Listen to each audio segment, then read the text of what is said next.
Welcome to the July 2024 CIECA webinar, Why the Collision Industry Should Be Interested in V2X. I'm Paul Berry, Executive Director for CIECA. The Collision Industry Electronic Commerce Association, or CIECA, develops and promotes electronic communication standards that allow the collision industry to be more efficient. We also provide webinars like this one to help educate both members and non-members on trends that impact systems, processes, and the exchange of data across the industry. Today's presenter is Arif Rafiq. Arif is a transportation industry expert who advises governments on geographic information systems and linear referencing systems to manage roads, highways, and public transport infrastructure. As we start the webinar, I want to remind you there is no verbal communication between the participants and the presenter. If you have questions during the webinar, please type them in the chat panel on the webinar screen. Please feel free to share any thoughts and questions during the presentation. And now I'll turn the program over to Arif. All right, thank you, Paul. And good afternoon, good morning, everyone who's joining. So today we're going to be talking a little bit about V2X.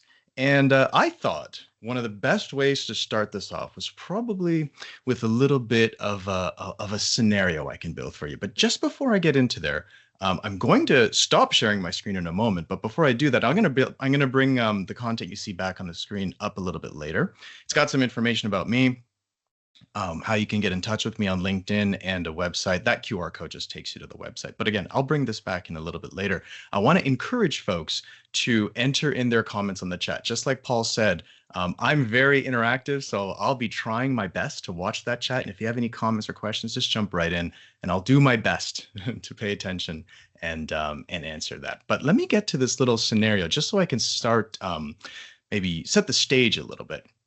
So let's fast forward a few years. I'm not going to say how many years, but let's fast forward a little bit to the not too distant future.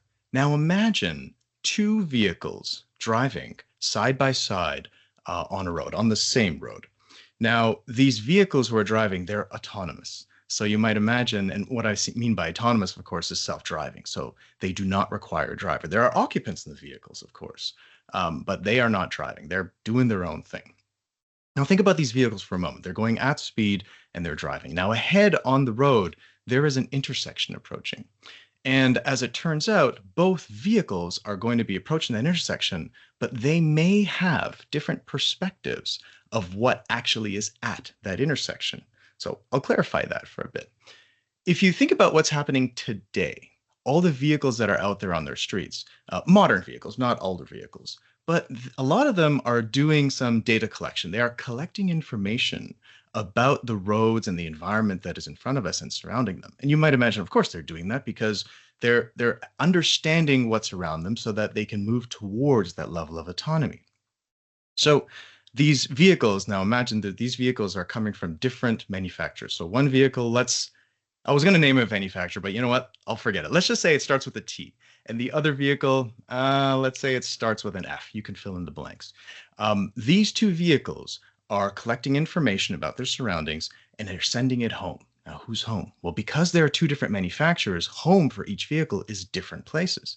Now, these vehicles are doing this because each vehicle or each manufacturer has a fleet of vehicles. And as they collect information about all of their surroundings, that information is shared with that fleet. So if you think about the first fleet that starts with a T, every T vehicle would know what all the other T vehicles have seen. So they're building a map in their collective mind of the scenario, of the landscape or of the surroundings.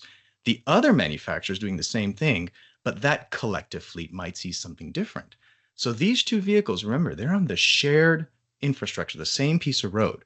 One vehicle sees the intersection ahead or knows there's an intersection ahead and calls home, finds out a little bit about what that intersection is and discovers that it's a regular cross intersection.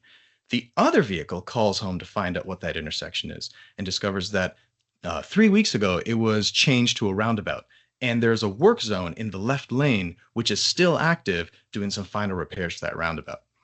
Now, these two vehicles have different perspectives of that same intersection. And what's going to happen when they both reach that intersection?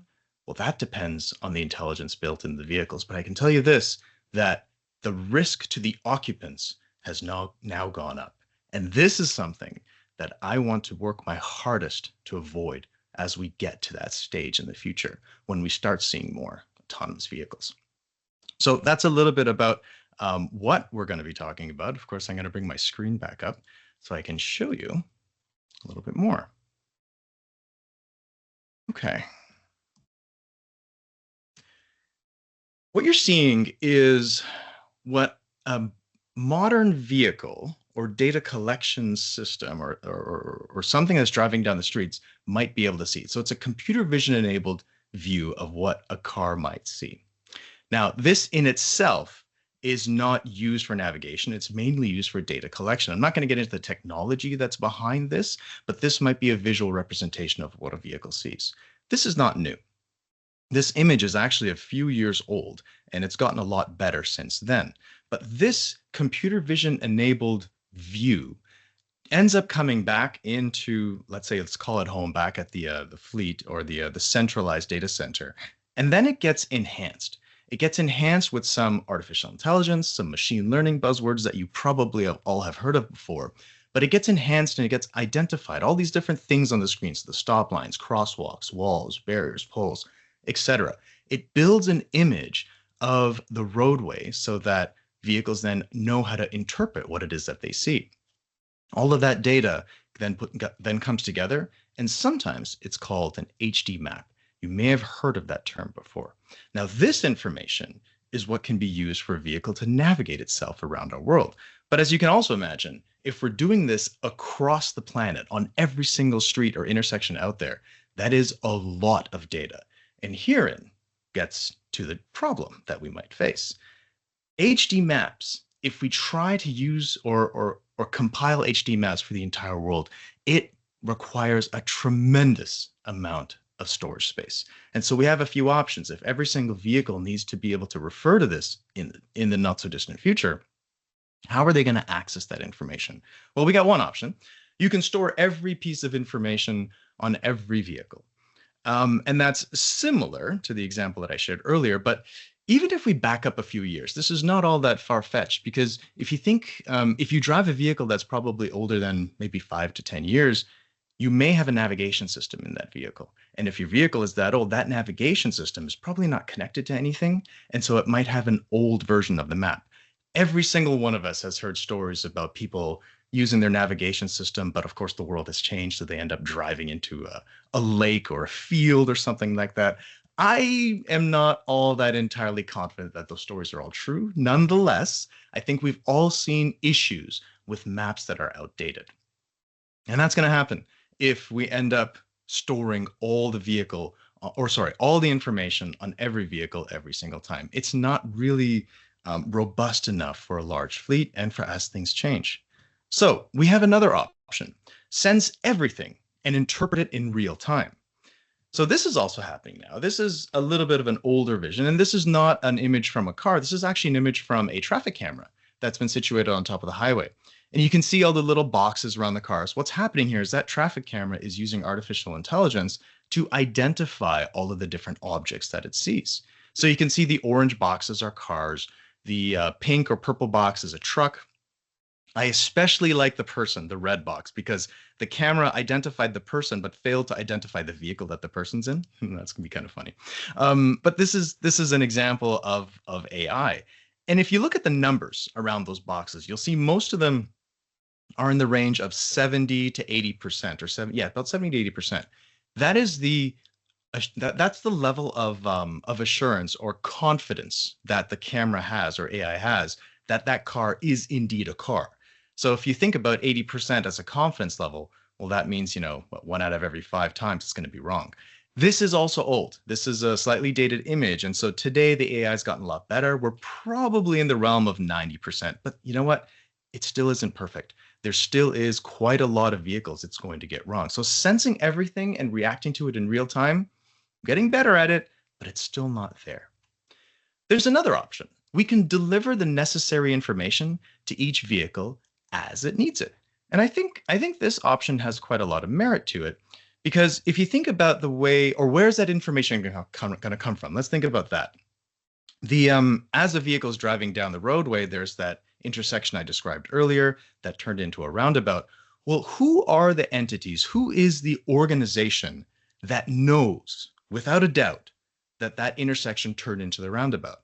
Well, it's most likely the local government. The local government road authority has done the work to change that intersection into a roundabout. So they're the ones that know about it.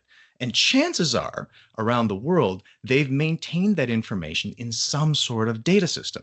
So the next screenshot, this is actually a representation. It's called a geographic representation of a portion of the city in Ottawa. So I live in Toronto, Canada. This is not my city, but nonetheless, it's nearby to where I live. And this was provided by Geo Ottawa. And if you look at it, you can see a lot of detail that's happening on this map. Of course, there are the streets, there are some building outlines, but you can also see the street lights, the pedestrian lights, the transit stops. There's quite a lot of information there. And this is owned and managed by the local government. This is not coming in from any third party. This is owned and managed by the local government, which makes it authoritative. Now, this is open to the public, and you can go to this on the website and view it, but you can theoretically also enable vehicles to access this information and be able to ascertain what's happening around them. It's a lot of detail in this maps, and this is currently available today, not just for Ottawa, but for lots of cities around the world. They're doing an amazing job at managing this digital representation for any consumer to be able to use.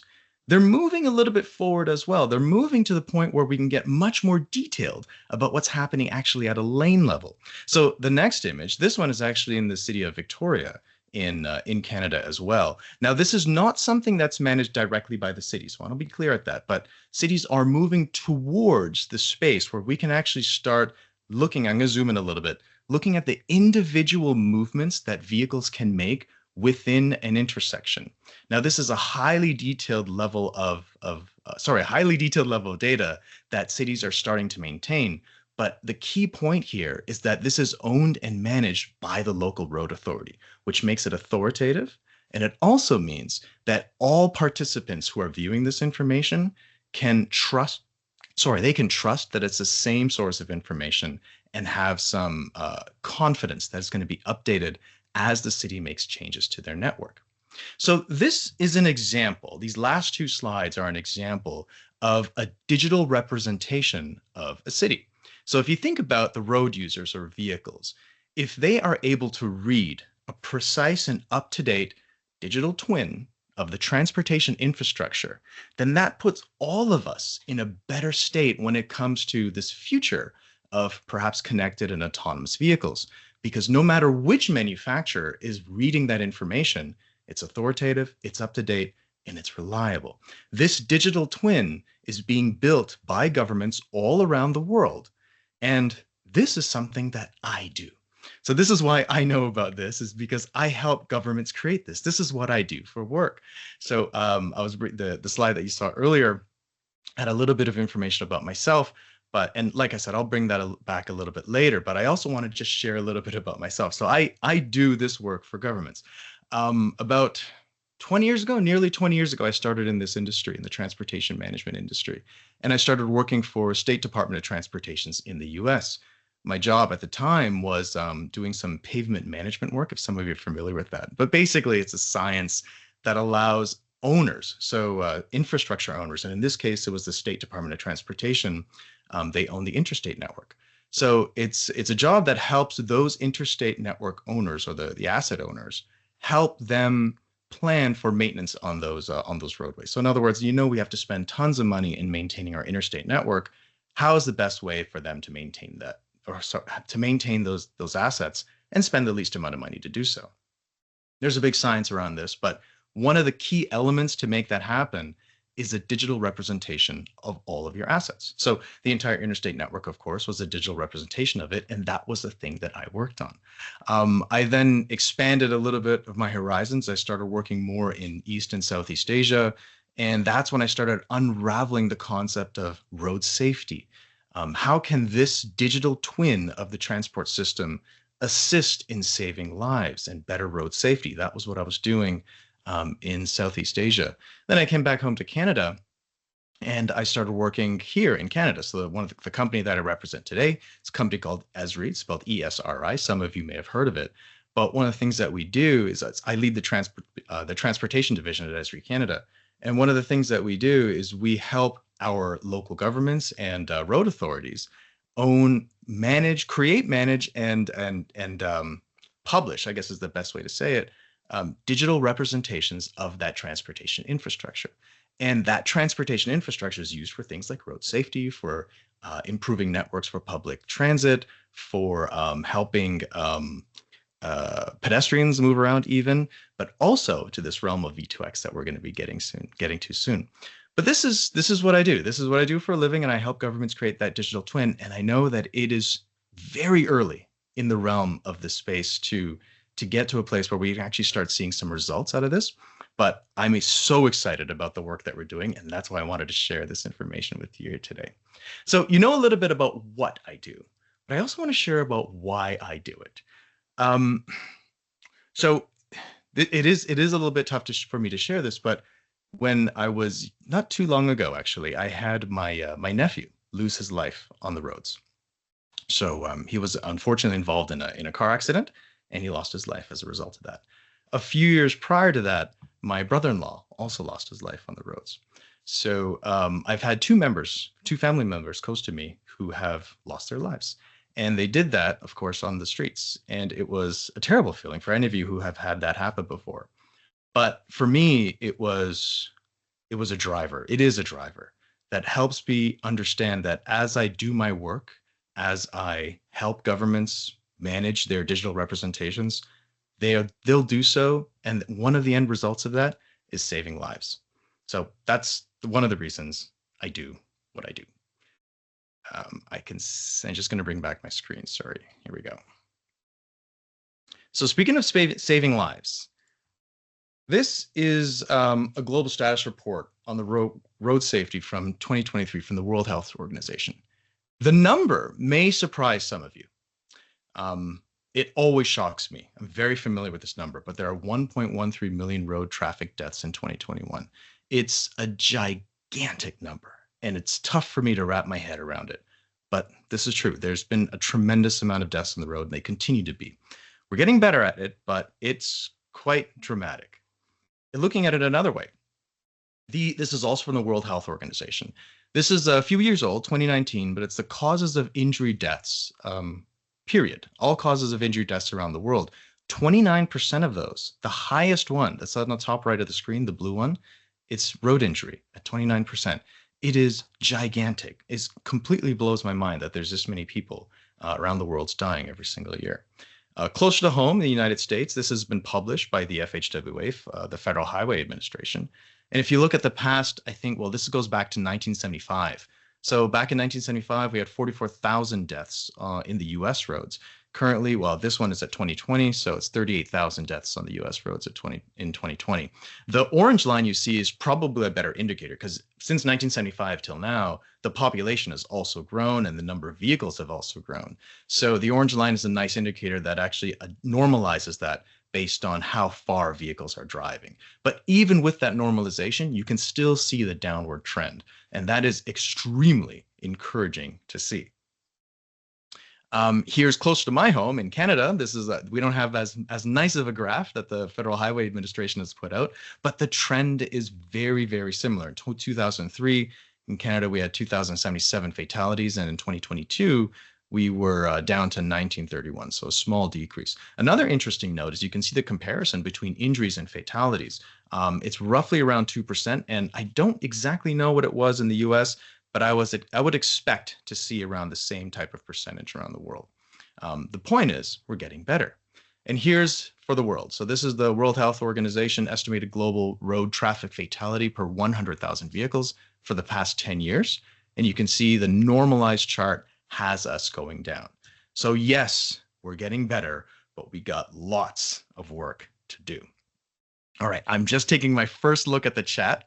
I do see a couple of questions, so let me just respond to them. We do have one question about, are you confident governments are providing this information timely? No, I am not confident that our governments are providing this information timely. It's one of the reasons I want to talk about this, and I talk about this all the time, is because the technology and the capability for us to provide this information in a timely nature is there. It's not magic. It's ready. We all have the ability to do that. Now, do they actually take advantage of that? Some do, but not all. And that's the point. I think we can get a lot better at getting that information out timely. So for those of you who are confused about what I'm talking about, there's a question in the chat that talks about some of the information, the digital twin information that governments might be able to supply for road users. Another question in the chat was, how is the standard situation to allow sharing the changes of these HD maps by stakeholders? I would love to say that there's a standard situation. In fact, this whole realm of HD maps and computer vision in order to store information about our transportation systems, it is still very much the Wild West. It is developing as we speak. There are some standards, and one of those standards I'm going to touch on in a little bit, but is there any standard to allow sharing of these HD maps by stakeholders? Unfortunately, not yet. So if you think about all of the entities that are creating HD maps, I'm not going to go through the list, but there might be about a dozen of them, big popular ones. In addition to academic institutions, they're all doing it their own way, unfortunately, right now. So we need to start banding together so that these HD maps can become common to all participants. It is so important, because if we all do our own thing, it's going to lead to bad places. But we do have, there is a glimmer at the end of the tunnel, because the next slide I'm going to show you is, it's not my picture. I wish I had taken this picture, but I didn't. So I was in Arizona. This was back in, when was it? It was April? No, April, May. Anyways, it was a few months ago. It wasn't that long ago. And the reason I was in Phoenix, Arizona, was because there was a conference. It was an ITS America conference. ITS stands for Intelligent Transportation Society of America.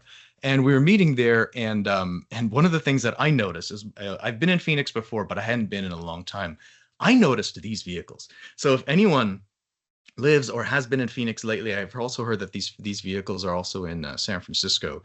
It's Waymo, and these are fully autonomous vehicles. You can actually see all the sensors that are outfitted on that vehicle, and it's really creepy if it's the first time you've seen it. But you're standing there on the street, and one of these cars comes up beside you, and it pulls up, and it picks up a passenger, and then it takes off. It's like a ride-hailing service, and it takes off. But when you look at the through the driver window, you'll notice there's no one there, and it's really weird to see it. I was so unlucky that I wasn't able to take a ride in it. I tried so hard, but man, because I'm a Canadian, I couldn't get in. I reached out to Waymo directly, and I said I wanted to try the service, and they said, "Oh yeah, go online, download the app, and you'll be good to go." I tried downloading the app, and it wants a zip code. For goodness sakes, I don't have a zip code. I have a postal code, but it would not allow me to enter my credit card information. So frustrating.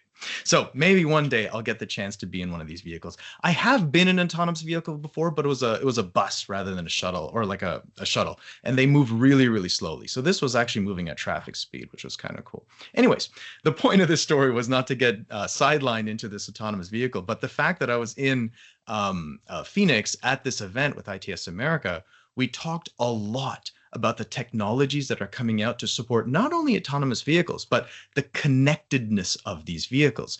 And there is money being spent to make sure that there is the ability for vehicles to be connected. So we're slowly moving towards this idea of not everyone doing their own thing, but coming together. It's going to take some time, but we're getting there. So this is a recent article by the Federal Highway Administration. So the US DOT opens $40 million of grant funding. This was dated 26th of October in 2023. And we can clearly see, even by this article, it says that they also believe that connected vehicle technologies will help save lives on our nation's roadways. And oh, this was so nice for me to hear, because I also believe the exact same thing. I think it'll be so important for us to save lives using this. And there's money being placed behind this. And it's not just the US DOT putting money, they're also putting some goals in place. So this is another, came out also from the US DOT, but also dated 2023 in October. And it's a draft document that talks about how we can save lives with connectivity, a plan to accelerate V2X deployment. So I just took out a very short excerpt out of this document, the 3 timeframes. And this was important to me, and I think it might be important to the folks in this call as well, is because we're looking at the short term of deployment for V2X technology. This is, let's isolate this to the US, because it is a global initiative, but this being a US document, 2024 to 2026, we're just leading the deployers in operation. Medium term, we're talking about 2027, 29. And long term, by 2034, we want to have a nationwide interoperable V2X deployed and operational. That is not that long in the future. We're talking 10 years for this type of technology to be available around the country. There was also a plan. So ITS America was the organization that was running the event that I was a part of in Phoenix. And they've put out a plan. This is dated a little bit earlier in April 2023, but the plan is very detailed about how to deploy V2X. Now, what the heck is V2X? I've used it a few times. The title of this entire session talks about V2X, but I have yet to really explain what it is. Now, for those of you who have been listening to me meander here and there, have probably figured it out, or maybe you already know what V2X is. But essentially, V2X is basically communication between the vehicle and things around it. It is really that simple. Right? The vehicle, or the V in V2X, it can include cars, trucks, cyclists, burrito delivery robots. It doesn't matter. Whatever is a road user or transportation infrastructure user is categorized into that V. So it's communication coming from the road user, or I should say communication between the road user and the X, or the things around it. That's what the X refers to. It refers to other vehicles. It refers to local transportation infrastructure, anything around that vehicle. So V2X really is a method or a way to describe the communication between vehicles and everything around it.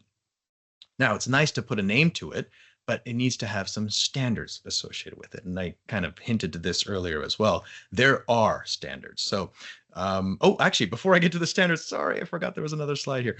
This is actually also important as well, because there's a, I don't want to get into the details, but messages can be sent directly through the cellular network, directly or through the cellular network. So when I say directly, it means if you have a vehicle and it's communicating with the next vehicle beside it, that doesn't necessarily have to work through the cellular network. They can communicate directly with each other, or you can communicate through the cellular network to whatever infrastructure or other vehicles that exist. Okay, so now to the standards. So there are standards that have been put in place. So this is, of course, we're not going to go through the document here, but the Society of Automotive Engineers, or SAE International, has issued a standard called the V2X Communication Message Set Dictionary, affectionately known as J2735 to those of us in the industry.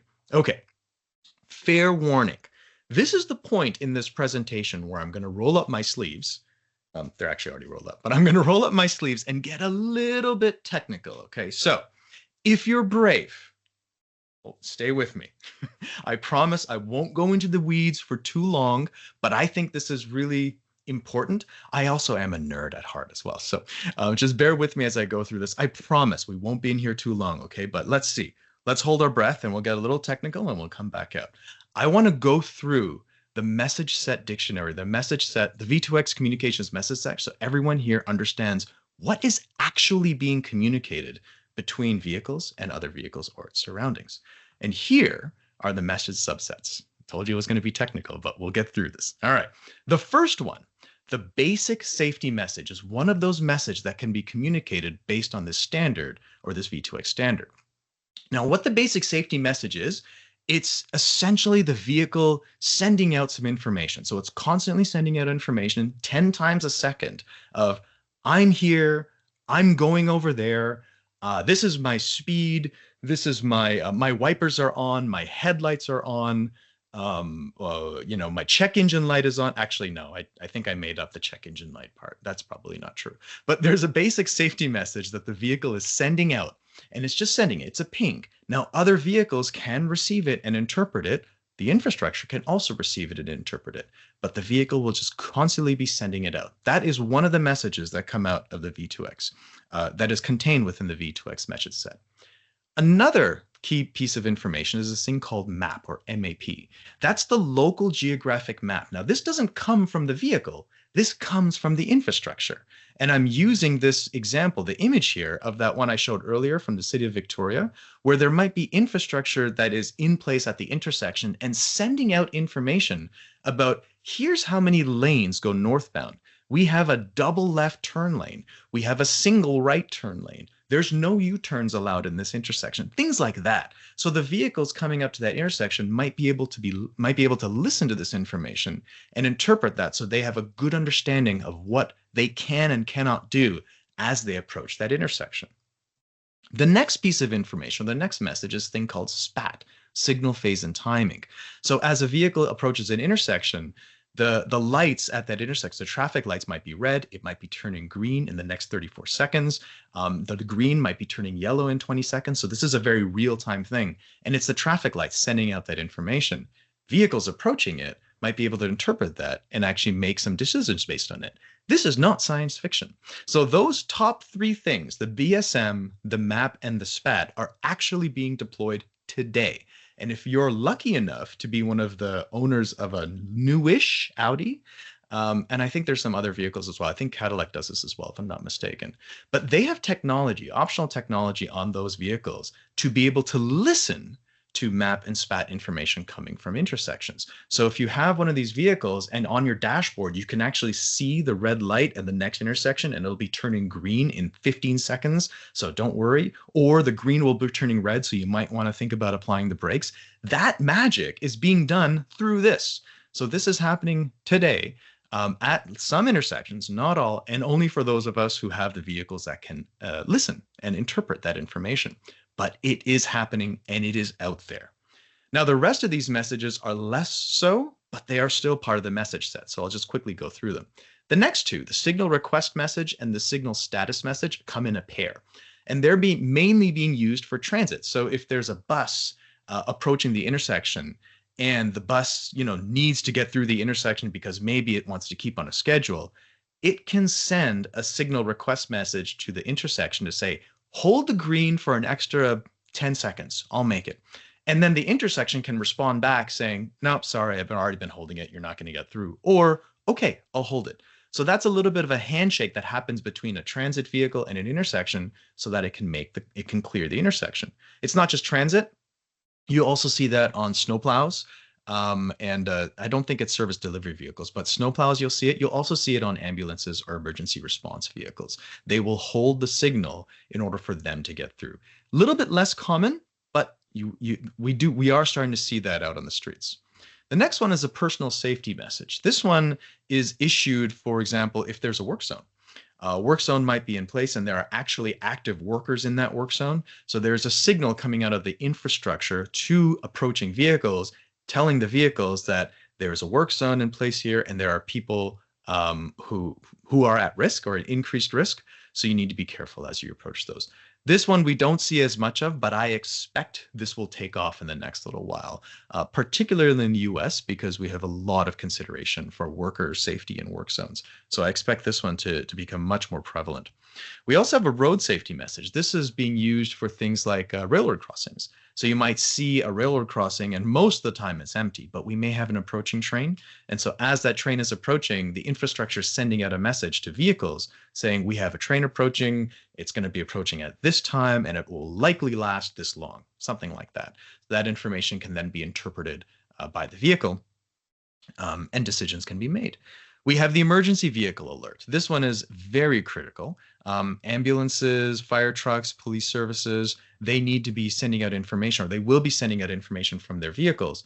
The intersection or the infrastructure will receive that and then rebroadcast that out to vehicles so that when you're in your vehicle, I'm sure, and look, I'm guilty of this terribly. So I'll be driving my car and I'm one of those guys who drives a two-door car, manual transmission. I love it. I love to drive.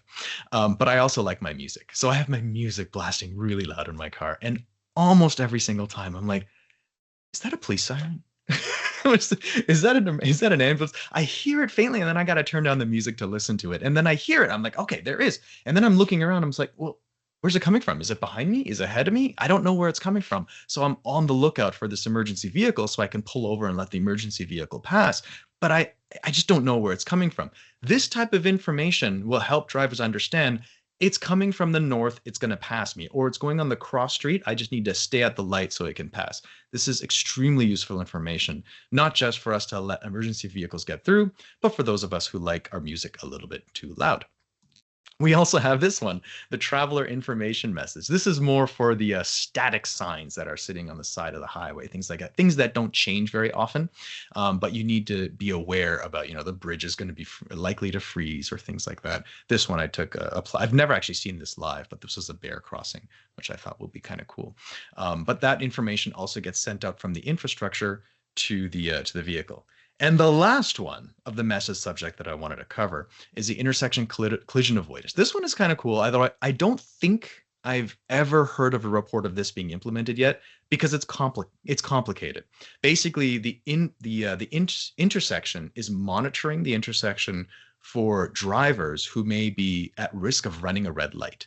So if there's a driver who's coming in too fast, the light is red, and it seems likely that that driver is going to proceed through the intersection, the intersection collision avoidance signal kicks in and starts notifying all the vehicles in the intersection that there's an at-risk driver about to do something very unsafe. So all of the other drivers or vehicles can then become alerted to that and then take the appropriate action. Okay, that was a lot, but that's it. Like I said, I promised I was only going to go in the weeds for a little bit, and now we're out.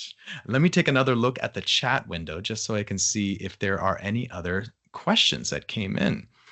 Okay, so we do have a question about, could V2X validate that vehicles are recalibrated correctly after collision or repairs like windshields? Ooh, that's a good one. In fact, I do have a point on that a little bit later, but I think my initial answer to that would be maybe.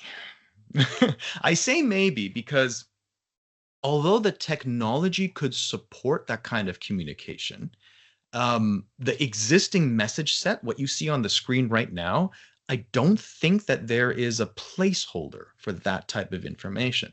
However, like I said before, this area is under rapid development. In fact, this standard that you're looking at right now, it was last updated in November of 2023. The previous update to that was, I think, something like June of 2023. So this message subset is the standard, I should say, is constantly being updated. And perhaps if we talk about it enough, we might be able to utilize things like that. However, the other side of me is also saying the emphasis right now for V2X is going to be on two things. One of them is minimizing traffic congestion. We need to be able to move quicker and more efficiently. But more importantly, it's going to be road safety. So that is the primary reason that this stuff is going to be out there. But as we start adding to the subset, the messages, I sincerely hope there will be more. But more to this in a little bit. Finally, will it communicate with the vehicle and turn down the music? I certainly hope not. No, I do not want that to happen. I was actually just reading an article. This was a couple of weeks ago, and I've driven through Europe before. But what's happened recently, if those of you have driven through Europe, some vehicles, I don't know exactly which ones, but they have speed limiters in them that communicate with the infrastructure. So if the speed limit on the road is, let's say, 50 kilometers an hour or 40 miles an hour, then that information is interpreted by the vehicle. And if you want to travel a little bit faster, it doesn't stop you, but it does put a little bit of pressure on the accelerator to prevent you or nudge you, nanny you into not going faster than the speed limit. I reluctantly will say I am a fan of this. I've been known to be an aggressive driver, but I do like this because it's going to help road safety. So I am definitely a fan of that. I certainly hope it doesn't get down to turning down the music because that's my choice. Okay, so all of these, the message subsets that you see on the screen are part of the current set. There are more, but I didn't want to get into too many details. But I also want to bring this back to why. Why is this going to be important for us as a community, but more importantly, important for us as folks on this call right now? Well, ultimately, what this means is fewer collisions. And that is very important, not just for everybody, but also the folks on this call. It means fewer collisions, and it is happening. So if you think about many of the vehicles that are less than 10 years old, they have some level of V2X capability. I was already describing the Audis and I think the Cadillacs who are able to interpret the green light advisory or the glossa, the red light to green light timing. That's today, and that's been here for a number of years already. But by 2027, two OEMs, they didn't declare which OEMs, so I can't comment onto who those are.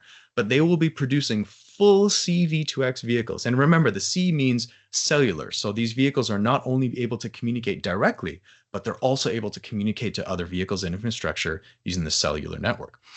That's happening by 2027, not that long in the future. V2X enabled infrastructure is appearing around the US. So in 2026, 20% of highways and 25% of top 75 metro areas will be equipped. That is staggering to me. I mean, that is an incredibly fast rate to be putting in this relatively expensive equipment around the country. 2029, 50% of highways and 40% of intersections. 2034, 100% of highways, 75% of intersections will have V2X data, which to me is phenomenal. But what I really want to focus on right now is how that data will help to serve not just road safety. So maybe it might go back to that windshield question, but there will be an aftermarket to serve V2X data. It's already providing benefit to us, like I said, to some of us in terms of convenience for our cars, but the red light advisory, we're idling less at traffic lights, cyclists are safe. I'm also a cyclist and I actually have been hit by a car once before, so I never want that to happen again. So we need to make sure our cyclist safety is improved, but all of this is already happening. But for those collisions that will still happen, because I'm not saying it'll eliminate collisions, it will still, we will still have traffic collisions. Of the collisions that do happen, we might be able to do more with the data that we collect. So there is this group, international association called 5GAA, it's the Automotive Association. They have recently published this report, CV2X use cases and service level requirements. It is an incredibly lengthy and dry report. Well, dry for some of us, I like it. But in volume 2, I was looking at this, and there I found 2 instances where V2X data was used more than what I described earlier. So one of the things I didn't say earlier, and I probably should have, when these messages are shared between the vehicle and the infrastructure, the message is shared and that's it. It is not maintained. It is not stored on the vehicle, nor is it stored on the infrastructure. The message is shared and away it goes, except in these 2 instances. So if you have an autonomous vehicle, at least a partially autonomous vehicle, and it disengages, what that means is, some of you probably have experienced this. You might have a vehicle that has a level 2 or maybe a level 2 autonomy where you can turn it on autopilot and then, it turns itself off. Or maybe you're trying to use some ADAS features, advanced driver assistance features, and it turns itself off for whatever reason. Maybe it's too foggy, or if it can't see something, or some sensor has failed. In those instances, the V2X data that has been transmitting in the last little while, I don't know the time frame, is recorded. And that information is then sent to 2 places. It's sent to the OEM, the vehicle manufacturer, and it's also sent to the IOO, the infrastructure owner and operator, so the local government. Those 2 entities get a copy of or a report of that information. Now, I'm using this statement in current tense. I shouldn't be using it in current tense. This is a suggestion that has been coming out of 5GAA. So I should refrain from saying it's happening right now. This is the plan to make it happen. So that report is going to be, the plan is it's going to be shared with those 2 entities. The other incident is in an accident. When a vehicle gets into a collision, there is a bunch of V2X data that is recorded and then shared with both of those 2 entities. And that information, of course, as you might imagine, will be very useful for accident autonomous, or learning how we can improve the autonomous driving features. Beyond those 2, though, there is this one hurdle that we haven't gotten over yet, and the industry is working on this. I'm not a lawyer or a PII expert, but I'd wager that there's a lot of work getting done into figuring out how we can get beyond the privacy issue of some of this data. Because as you might imagine, there is a privacy issue when it comes to V2X data. If we can figure out how to get beyond that and share that data, it can be powerful using that data in all sorts of different applications. If you think about it, that V2X information is similar to an aircraft's flight recorder.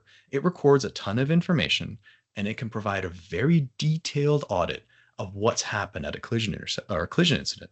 What can you do with that information? I'm sure some folks on this call might find a lot of things that they can do with that information. Could it help identify the precise repairs needed? I mean, this kind of relates back to the previous windshield question. That information might possibly be able to be supportive in some of these things. Could it help streamline insurance? I don't know. I'm not an insurance expert. If there's somebody on the call that is, maybe you can answer that for us. I don't know if it can. I think it might be able to. Could it also help us to optimize the care for people who are involved, the human element in a collision? Again, I'm not sure about the answer to that, but I feel like this information could be very powerful. Right? What other information? These are just things I came up with at the top of my head. I'm sure that in this crowd, we could probably get lots of other ideas. But one thing is absolutely certain that the V2X data is going to help us do, similar to the two vehicles that I started off this conversation with that are driving side by side, sharing the same piece of infrastructure. If there was communication of information, standardized communication of information between vehicles and between the intersection to those vehicles, well, that would mean that we would be saving lives and we'd have safer roads. That, for me, is the ultimate reason that I'm involved in this industry and I want to keep supporting what I'm doing. So that fairly wraps up my presentation. I do see some questions there, which I'll get to. But while this screen is up, my name is Arif Rafiq. If you like my message and you want to be able to share my message with your community, connect with me. There's my LinkedIn contact up there. You can find me on LinkedIn at Rafiq Transport. This is also what I do. So even if you don't like my message, but you like my style, let me know as well. That QR code will take you to my website. Has a little bit more information about me, but this is what I do. I serve the transportation infrastructure community, and I also like to talk about it as much as I can. So why don't we get to some of these questions over here? And let's see if we can answer some of these questions. Okay. We have a question about, are police interested in this technology and could it limit control the vehicle to reduce speed? Oh, okay. So I guess I touched on, well, the speed reduction comment earlier about reducing speed. Are the police interested in this technology? That's an excellent question. I don't know the answer to that. I would imagine they would be, but maybe not directly. The information that comes off of V2X could be helpful in all sorts of police investigations, and perhaps they might be able to tap into it to learn more information about it. But remember, again, this is not an area that I have expertise in, but I've got to believe that there's a ton of data and they have communication systems that are already in place, probably private and controlled, that the police use to gain from some more information. So I think the answer to that is yes, but I could not be certain about that. Looks like somebody in the chat has already responded to that. So thank you, Timothy. Slows the vehicle down. Okay, so I'll let that conversation keep going. Keep going, David and Timothy. You guys can keep talking. Looks like there are no more questions. So great insight. Thank you. Okay. Paul, why don't I hand it back to you? And if there are any other questions, please do put them in the chat. Fantastic. Thank you, this was really eye-opening information for some of us who don't work with this kind of information every day. So thank you very much for sharing. I think we're going to get a lot of very positive feedback on this. Wonderful. I would like to remind everyone this presentation has been recorded and will be available later today at CIECA.com. I'd also invite you to check CIECA.com for a schedule of future broadcasts and to watch recordings of past webinars. Links are available under the Meetings and Events tabs on CIECA.com. CIECA has partnered with the Automotive Management Institute. Attendees of this webinar are eligible to receive credit towards a professional designation from AMI after taking a short quiz on its website. A link will be sent to all attendees. I'd also like to remind you that the annual CIECA Connects conference is coming up in September. You can find information and register for that at CIECA.com. And with that, RF, thank you again for joining us today, and we really appreciate your time. Thank you, Paul. And that concludes today's seminar.